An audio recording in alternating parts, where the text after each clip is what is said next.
Bradley Beal's time with the Washington Wizards may be coming to an end. He has until tomorrow to opt in to his contract, otherwise he becomes an unrestricted free agent, and many rumors are that he's going to leave. Now, he of course could opt in and then sign an extension.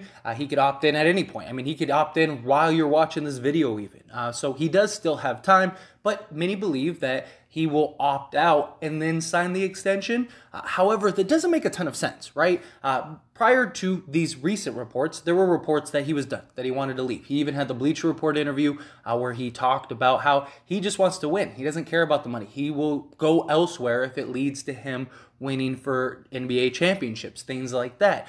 So he has been very outspoken. He even talked about how he's already made his decision, but he doesn't want to make that publicly known. So it makes sense that he would at least let the Washington Wizards be aware of like what situation is going on and what his plan is.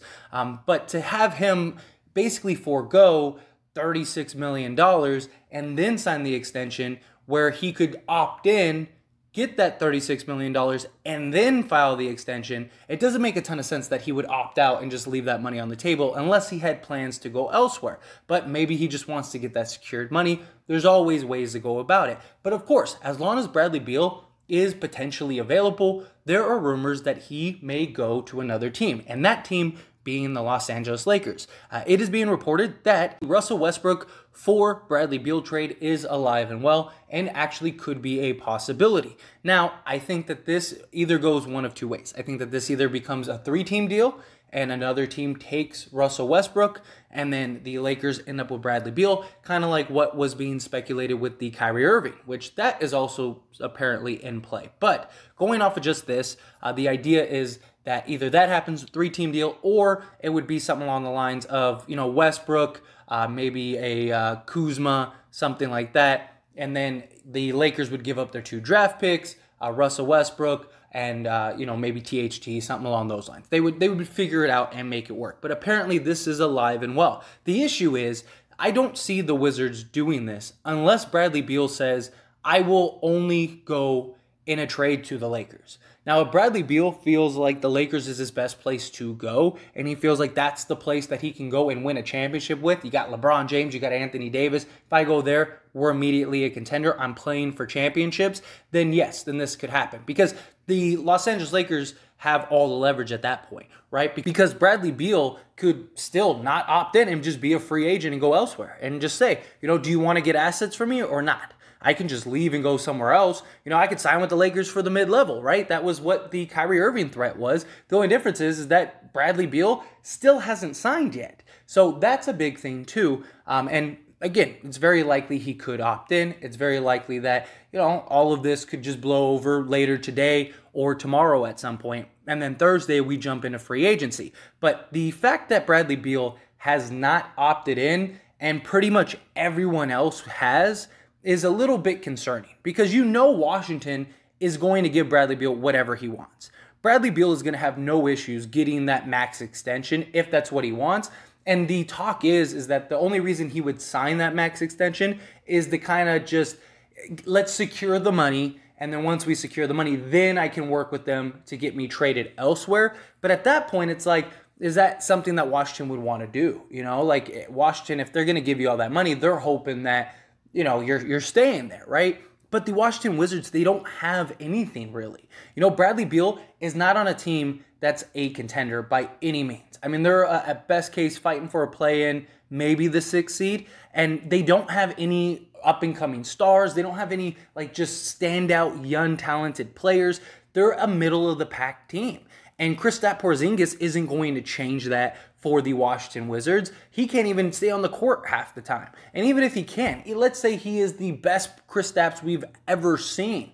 He still, with Bradley Beal, likely isn't a contender in the Eastern Conference that is just ridiculously stacked now. I mean, we're not talking the Eastern Conference of old. We're talking about the modern Eastern Conference, and there are so many good teams. Bradley Beal, if he signs that 5-year extension, that's basically it for him. Because now by the time that contract is up, unless he can, work out a trade in a year or two, he's going to be on the wrong side of 30. He's going to be, 34. And how many teams are going to want him on their team at that point and are going to be willing to give up major assets? Not just that, but he's already has injury concerns and health concerns, and people have questions on how he's going to return from that. Because, I mean, if you're going to commit that much money or those assets to go and trade for Bradley Beal, you need that clarity. You need that confirmation that he is a guy that can come in and be that star. So Bradley Beal's kind of in this rock and a hard place. Do you opt in and just write out your year, and then after you're done, be a free agent when the Lakers would have free, cap space to sign you, right? Because what Russell Westbrook's money would fall off the books. They could go and give you the max contract, and now you could do that. And maybe something else develops. Maybe somebody else frees up some cap space, something along those lines. Or do you go secure the money, try to ride it out for a year or two, maybe go the Damian Lillard route, right? Like, you have one more chance to prove to me that you want to build a contender here, or I'm gone. And maybe they go that route, and then the Wizards kind of build this contender around Bradley Beal. I mean, it's definitely possible. I just don't see it. They don't have a ton of great assets. They don't have a ton of things that can really, establish them as this maybe potential contender down the road, or we could take these handful of pieces and go and get this star or this mid-tier guy that's really gonna help us. They just don't. They don't have anybody that's a real standout. They don't have a ton of great assets. They don't have like a bunch of like really deep role players. They're not like the Clippers of last year, where it's like if they get Bradley Beal, man, they might be able to surprise somebody. No, they were better with Westbrook and Beal than they were without Westbrook, as surprising as that is, I'm sure, for some people. But at the end of the day, I think that this is a real possibility. But as always, this is a discussion, so I want to hear from you. Let me know your thoughts and opinions down in the comment section below. What do you think about Bradley Beal potentially still going to the Lakers, that he may actually request a trade and to be traded to the Lakers? Like I said, Bradley Beal, at this point, he would have to make it known, I'm only going to the Lakers, because if he doesn't, then the Lakers just don't have enough to go get Bradley Beal. But if they say, hey, look, you only have one option. Trade me to the Lakers or I'll leave. I'll go sign the mid-level exception. And then I'll take the $6 million and then I'll sign the max with them next year. That's something that could really happen. Especially, he's made $100+ million already. His wife is a model, things like that in LA, all of that stuff. So there are incentives for Bradley Beal beyond just basketball. And that was one of the things that he kind of alluded to in the Bleacher Report interview. I'm going to talk to whatever's best for my wife and my family and, that kind of thing. And LA would make a ton of sense because he's going to make more money. He's probably going to make that money back between his wife and him and things like that. He just has all the leverage. If you're Washington, you're kind of waiting around to see what Bradley Beal does. But again, he could opt in at any time, and this could be completely irrelevant. But at this very point, signs point to this potentially being a possibility. So I'd love to hear your thoughts and opinions down in the comments. That being said, hit that like button. Helps me out a lot. Lets me know you enjoy these types of videos, and I truly appreciate it. If you're not subscribed to the channel, hit that subscribe button, followed by the bell notification. Stay up to date with all things sports. Join this wonderful community and all of our discussions. I'll see you all in the next one. Thank you.